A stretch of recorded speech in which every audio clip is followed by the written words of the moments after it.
Welcome back, everybody, to the I Got It Girl podcast. I'm Coach Jackie, your freedom mentor. And again, guess what? I'm excited to have this guest today. You guys hear that every week from me, but I love the women that I get to highlight in my show here. And this woman has someone that I met through one of our networking groups, but I have adored since she taught into my membership. She came in and taught in my membership, and I fell in love with her. Now we work with similar clients and all sorts of stuff. So let me introduce you to Eileen McDonald. I'll let her tell you all about herself. What would you like to share? Oh, thank you, Jackie, for having me. I'm so excited that I was on the calendars to be here. So, a little about me. I help women really find themselves, and I want them to realize that it's their human right. We're born with this essence, and we need to tap into that. We need to be able to live in a life with a little more ease and flow. Life gets tough. I tell people I help them dance with the mess of the stress because Love that. stress is everywhere. We cannot going to avoid it, but how do you dance with it? That it's not taking you off your game, that it's really not impeding your health and your performance in whatever areas of life that you want, whether it's family or work, whatever it is. So for me, that's what I want women to know is that they have the tools inside them. They have the internal wisdom, and Hmm. we just need to tap into that. It's kind of Hmm. been numbed. We talked about this a little bit earlier. We kind of numb ourselves and we don't listen to the signs that the body's sending us. So for me, I Right. want women to realize that they have the ability to tap into and listen to what their body's telling them. And Hmm. then that gives them information of how to move forward. Mm. Dance with the mess of the stress. I love that tagline.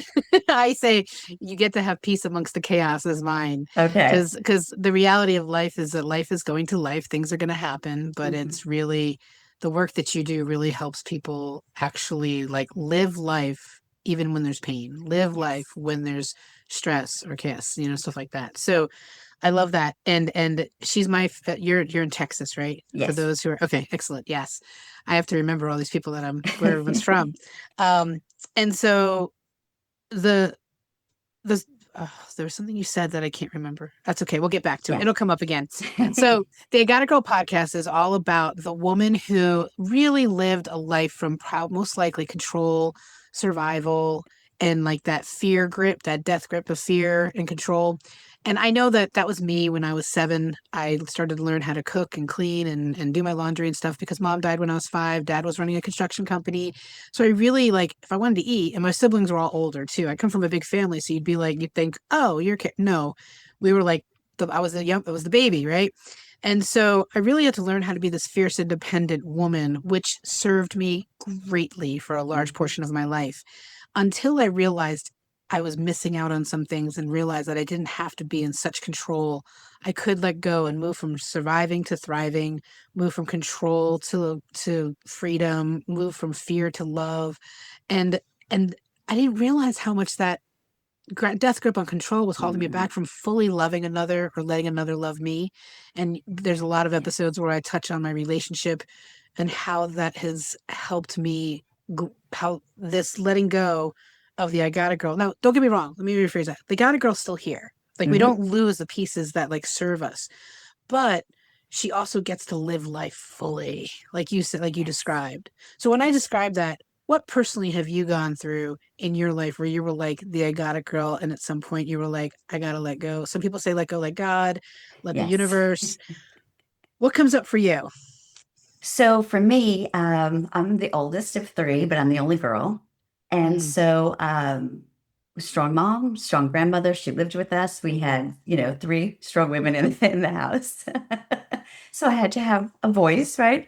With yeah. two moms parenting me, which I loved. But, I had to have a voice of myself. My grandmother used to say, "Oh my gosh, she has such an opinion." And I said, "Yes." I And love my that. brothers used to call me Bossy Pants because I had two younger brothers. And I used to say, "I'm bossy. I'm just I'm just in control of the situation, right? Wanting to control that." Uh, And for me, what actually happened to me wasn't even a conscious thing because I wound up working, being a mom, wife, daughter, all of those hats that we wear. mhm, And I wasn't listening to myself and the signs that my body was giving. mm, And after my third child, I wound up developing an autoimmune disease, but before that, it took many years for it to be diagnosed. I was 82 pounds, still trying to work, still Mm. trying to have it all together, not asking for help because, God, Yep. goodness gracious, we're not going to be asking for help until the my body just literally shut down and I had to quit work. I stayed home a lot. I had friends come over and say, "Oh, you want me to take the kids?" "Oh, no, I got it." I still got it. I still got it. I Hmm. still got it. I'm cooking dinner here. And it wasn't until that my body literally shut down, that literally my liver wasn't working. I was really shut down at that time that I had to sit down and say, I need help. Mm. And for me, that I get the chills still because it was a challenge for me to ask for help. And I had I, people around me that wanted to help. I think somebody in your other podcast, I can't remember who it was when I was listening, but that's the thing. People are offering, they see it. My friends saw me start to, deteriorate. They start to see me, my energy level, the physicality of it. Many people thought I had anorexia or they thought I had cancer and they were afraid to ask. Mm. Um, Anorexia was a really popular thing with Oprah Winfrey at that time because this was about 30 years ago. And my mom would call my husband and, he would say, well, she's eating, but not a lot. And, so they were all worried about me. And I was very like, I'm fine. My mom actually said to me one day she sat me down. She lives in New York and I was visiting and she said, I know that you have it all together, but there's something that you have to address, and I don't know what it is. And she thought it was anorexia at the time. Hmm. And I said, I'm fine. And I said, I've gone to doctors. They said I have irritable bowel. I just have to manage that a little bit better. And So so, yeah, until it wasn't. so something I know so many women can relate to the piece that you said, and then I finally realized I have to ask for help. Hmm. And if you're not there yet and you're listening, the body doesn't lie. The people see it, and it's like, why do we hold on so tight to that control and I got it Hmm. when like it's like screaming at us, like our body and like everything around us is screaming at us. And so Yes. for you, it sounds like it came from just the generational, like, I got it, tough Yeah. woman. You have to, you can't, no, don't let them see you scared or that you can't do something. Is that right? Well, and my mom, I think, wanted, like, she always said to me, you're going to college. Like, that wasn't an issue. She knew, um, and I'm a little bit older than you. So back then, it's like you had to have that confidence or that push or that attitude because we were in a male dominated world. Even though I was a nurse and I went into nursing and there's a lot of nurses, there was still male dominated with physicians and things like that. So she Mhm. wanted me to be able to be that person that can stand up for myself.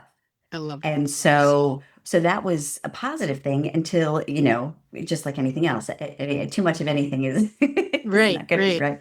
And so, but yeah, to ask for help, that was because I got it. I can do this. I'm strong. Mhm. I've seen my grandmother go through a lot of different things or stories from when she was younger. She was strong. She was wonderful in person, and she lived till she was 90, and she was still active and helping people. And I think that's part of my personality too. I'm a giver. I want to help. I always say that I don't know if you've ever seen that Peanuts commercial with I forget what her name is, but she has the sign 5 cents for Yeah. and because that was it. People have always talked to me and told me things like not even I never need to ask. We'd have a couple of words, and all of a sudden they would just spew their whole life, to me, and I'd be like, oh. And so I Same. always think that for me, that was normal, right? That was it. So I would take care of them or help them or guide them or, before I even knew what coaching was. This is when I was young, even teenagers and younger. Mhm. And so, yeah, it was, I got it until I didn't. Yeah. So I've got to ask now that you're Hmm. like, I get to have, you're like, okay, I need help. And then all these people are willing. Was it super comfortable to receive that? I think I was so physically exhausted and mentally challenged at that time because I was so physically exhausted. Um, that I don't think that it was uncomfortable then. I think once, I was diagnosed and I was able to start to get some strength back, that's when it was really hard in that transition because when I was down and out, I had to have help. But Yeah. once I started getting that energy back and I started getting a little more control of my life, then having people still helping me, I was ready to push them right away. I Mm. had to really pause and think, okay, I got here for a reason. I'm still in the healing process. I don't even know what that healing journey looks like because they didn't even have a plan for me. We didn't know. Mm. So I need the support. But Mhm. it's a challenge. I mean, at night I would say, "Oh, did I need that much support today? Could I have been somebody else or myself?" I You love how play? we question it. Like we Yes. question like, did I take too much? Was I Yes. too much? Was I too much? Did I Yes. deserve all that? Yes. Am I Hmm. worthy of that? Oh, oof. That just gave me a little Yeah. because we So are. it is. And so I think that in that phase of my healing was where I had the challenge is when, it was early on before I was diagnosed, before I was kind of hit the wall and then afterwards and allowing people to help and giving, not being so controlling over every aspect of life. My husband would laugh at me. I would work on Saturdays and he would have the kids and I'd have all their clothes laid out. Everything was color coordinated, probably, if I know myself back then. And I would come home and the clothes would be still on the dressers. And I'd be like, what? What? You didn't have them. You took them out like that. The control of something that looking back now, I'm thinking, oh my gosh. So that You are control was, you are not alone on that one. I know. oh, Oof, gosh, there's so many. Are they? We don't trust that someone else is as capable as yeah. us, and not in a negative way, just in a like, I got to make sure everyone's okay when I'm gone if I'm not going to be here, right? And man, we do not let our men or our partners. No, Oof. no, no. And so luckily Dan's an easygoing guy and he'd say, they're fine. They had fun. We had a great time. And that's the priority for me to, Mm. spend time with the kids to have a priority while but in my mind, yes, but, But they but didn't have yeah, the perfect they outfits. didn't They have the didn't all perfect outfits match. on. They, Yes. they, they, yeah. Mm.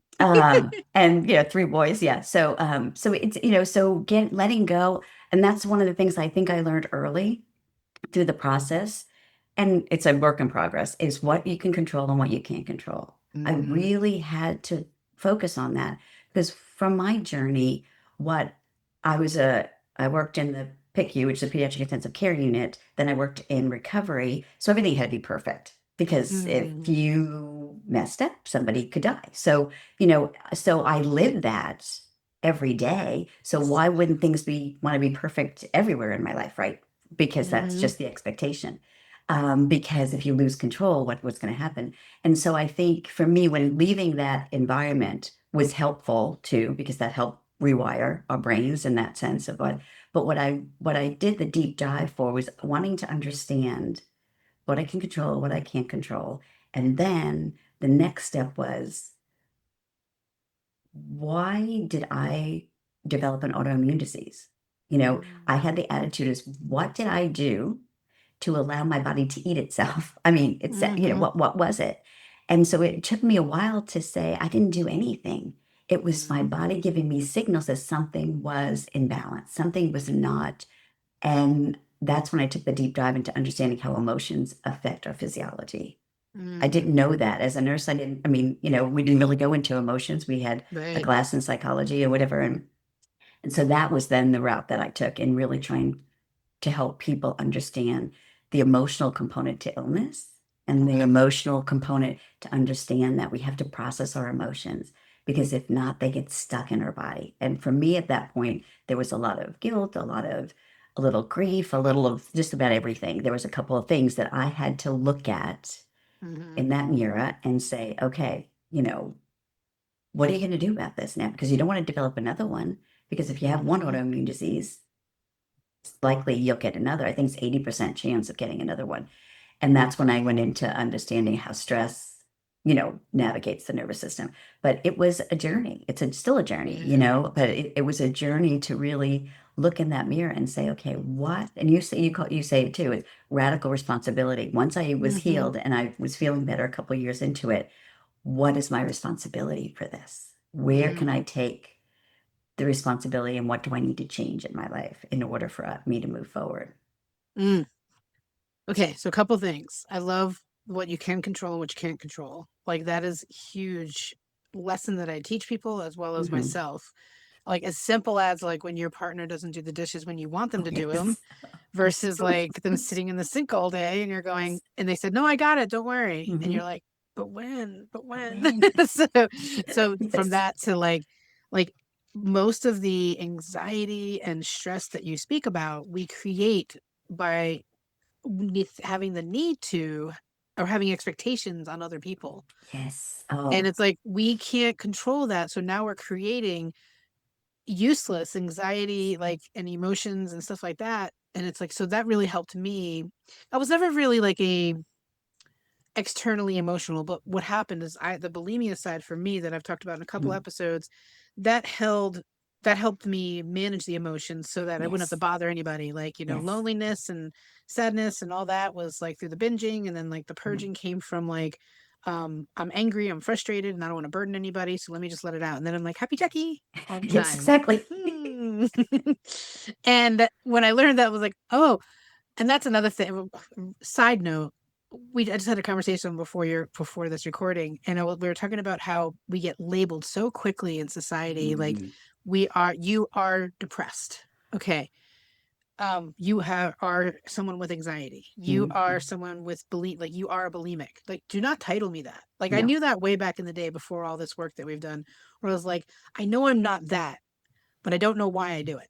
And then I exactly. realized it was emotional regulation. And once I learned Mhm. how to regulate my emotions in more healthy ways, that was my survival mechanism. I no longer need it. That Yes. survival mechanism, we all have them: food, alcohol, exercise, you name it, work, we Yes. have them. But then I realized like what I can control and how I can control it. I can process it and not have to Mhm. control the feeling and allow myself to feel the feelings Feel and the not have feels. to wait, hold on, no, control this, that, you know.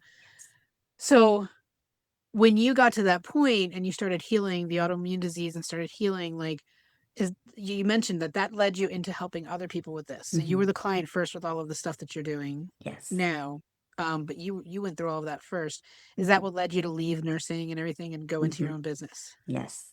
Yes, and I wasn't planning it. That was not really the plan. I started working with a chiropractor, a friend, and she introduced me to some biofeedback devices that was That's helping right. me. So all of a sudden, I was like, "Ooh, okay, this is really interesting. Like, how does this work, and how can we self-regulate?" Because a lot of people not familiar with biofeedback, there's many different biofeedback devices, but what it does, to me, it makes the invisible visible. If you get to see what your Mm, nervous system, what your heart rate, some people do heart rate, skin conductivity, muscles, but it gives you information. And with that information, then you get to make changes. You get to choose. I think what happens with people is that we've talked about this, that they're disconnected from themselves.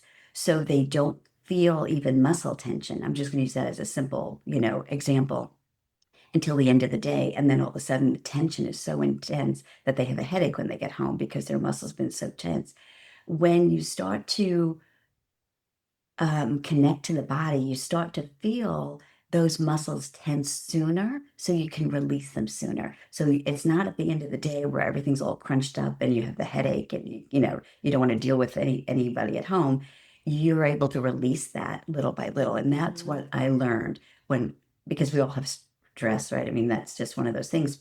And the thing is, n- be in tune with the body enough to know those little nuances that start to shift. Because when Okay, so we, let me ask you a question there. yeah, So what you're describing is like little releases all day long, so you don't have it all piled up by the end of the yes. day. What do you do to help release those little So, things throughout the day? sure. So, muscle tension is one of the biggest ones. And Okay.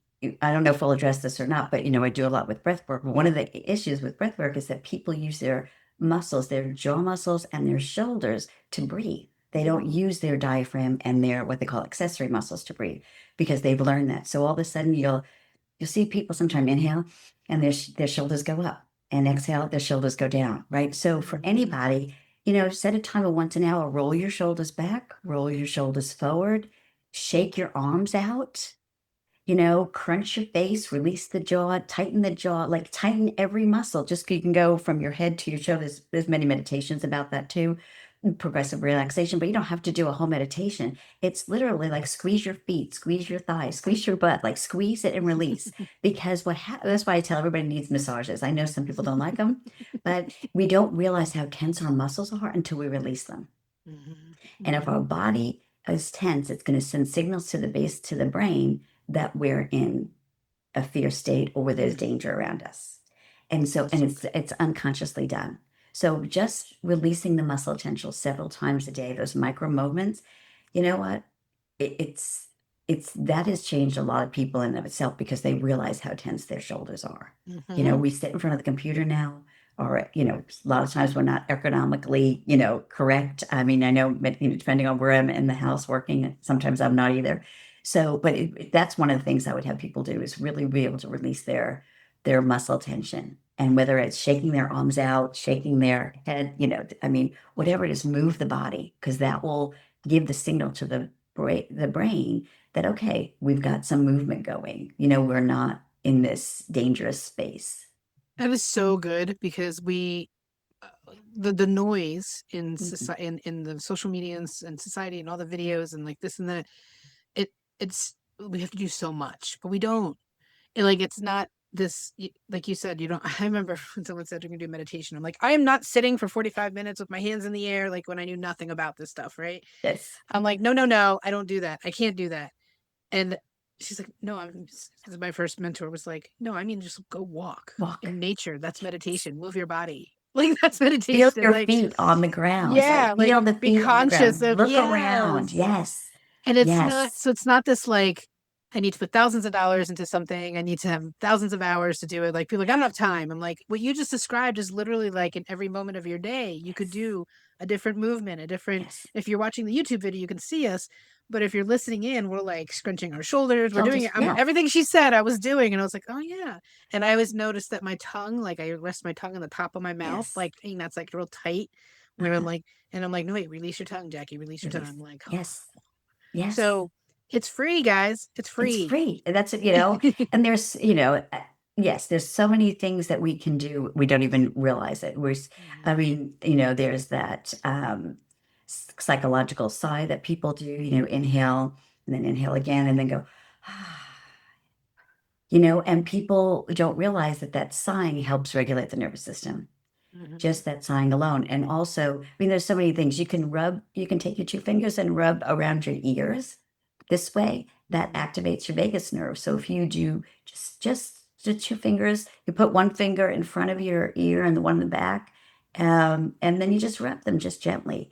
Just humming is a great one. Humming vibrates the Mhm. body.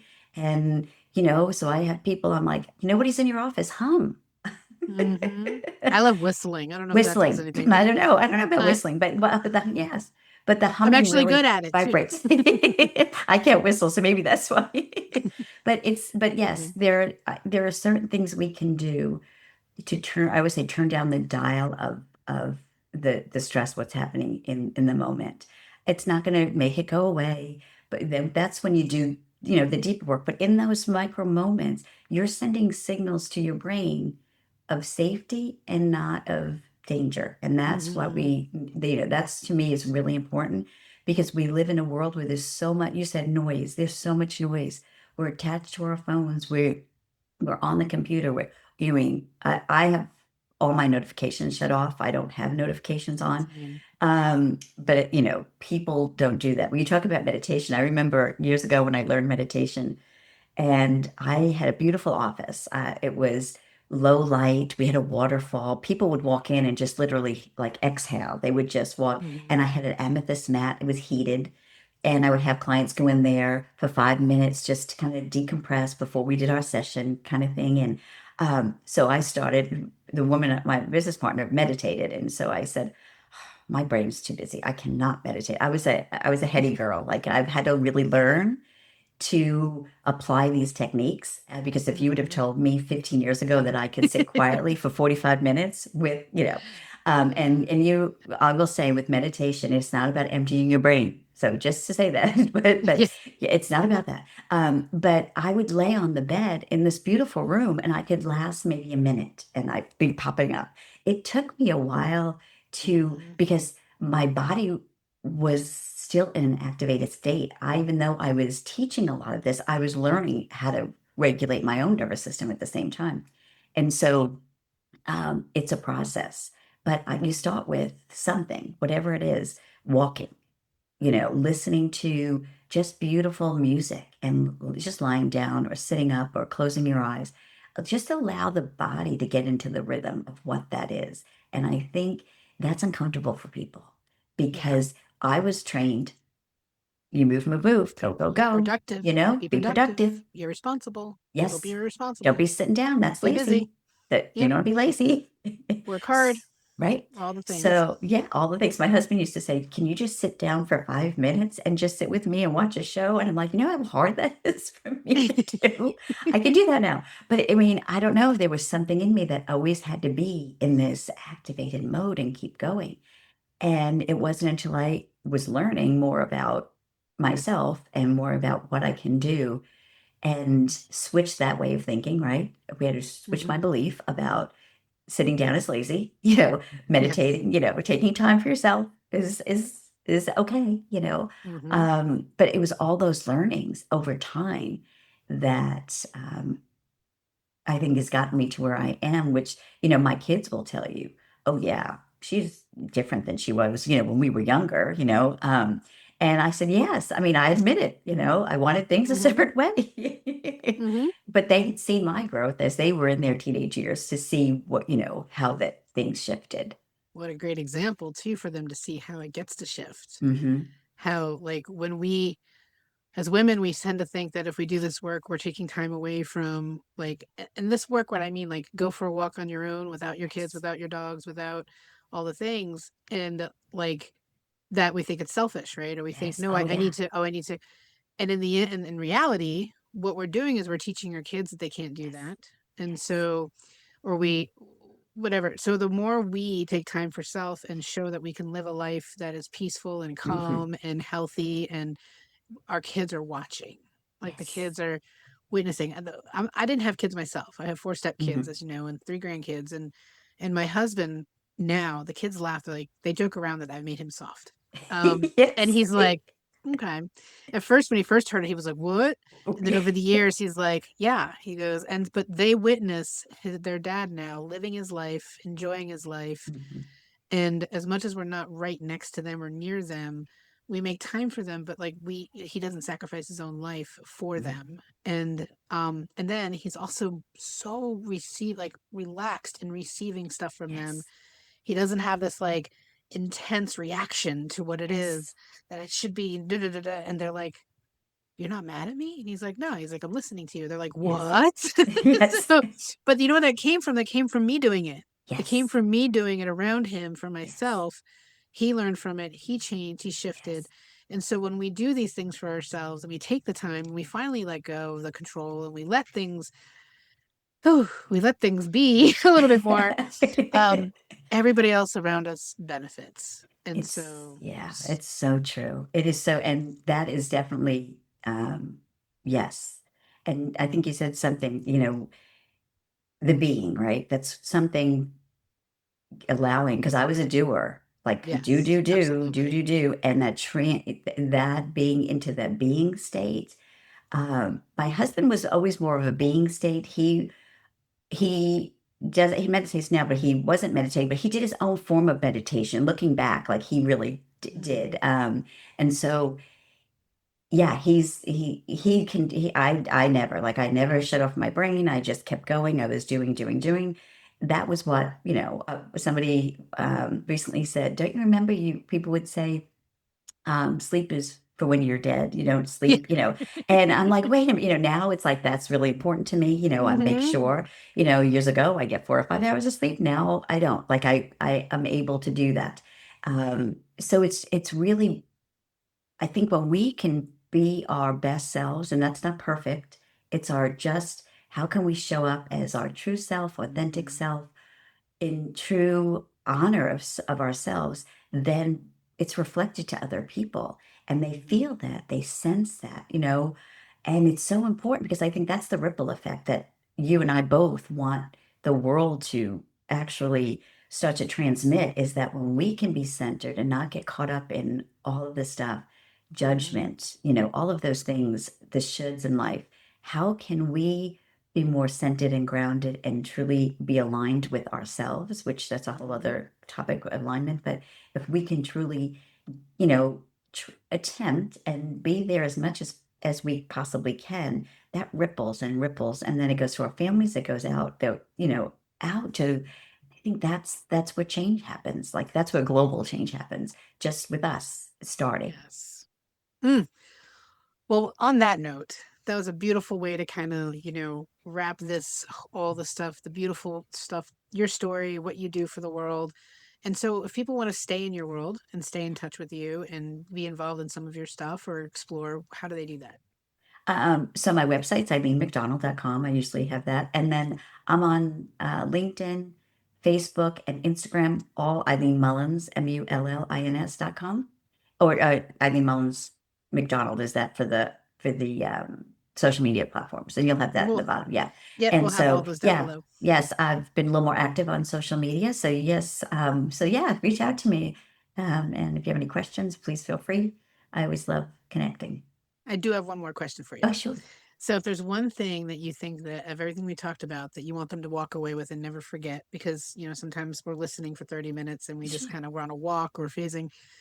What do you really want to stick for them to take away?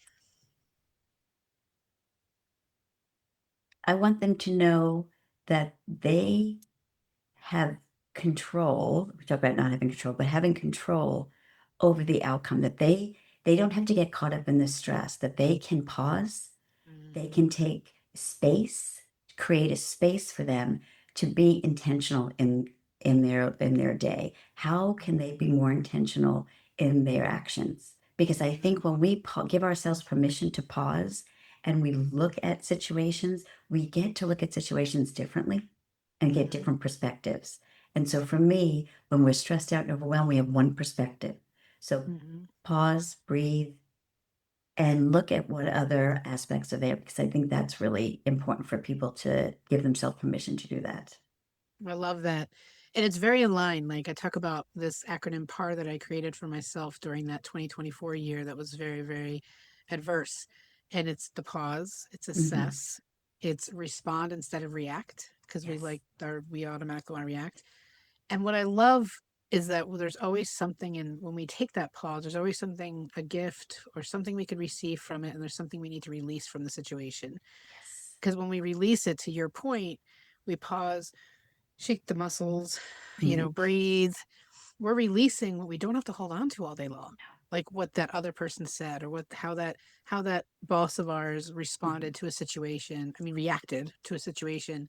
We don't have to hold all that like frustration and anger for what other people aren't doing. You can't control it. Like so if you Mm-mm. just when you pause like Eileen said, you're able to take a moment and release what doesn't serve you in that moment. And it's so important because by the time you get home, and I just had this conversation with one of my clients on a retreat I just got back from. She was like, "Get home," and I'm just Mhm. so like my husband and I just we basically report and we take care of the kids and then we go to bed. Like Yes. like we eat in it, like we go through the motions and that's it. And I'm Yes. like, she's like, I bring all of that home with me, all the Yes. stress from all the clients and like the things from work, and I bring it, and I'm in like masculine energy, Yes. and we just got to get it done. And I was like, "Do you hug them?" Yeah. She's like, "No." Do you Yes. guys pause? Do you pause like so we were talking about exactly what you just shared, guys. This is so important. The pause is so important. When you pause before you walk in the door, give yourself assess the situation and let it go. So you can walk in and the ones that you love get that best version of you and you get the best So version of true. you.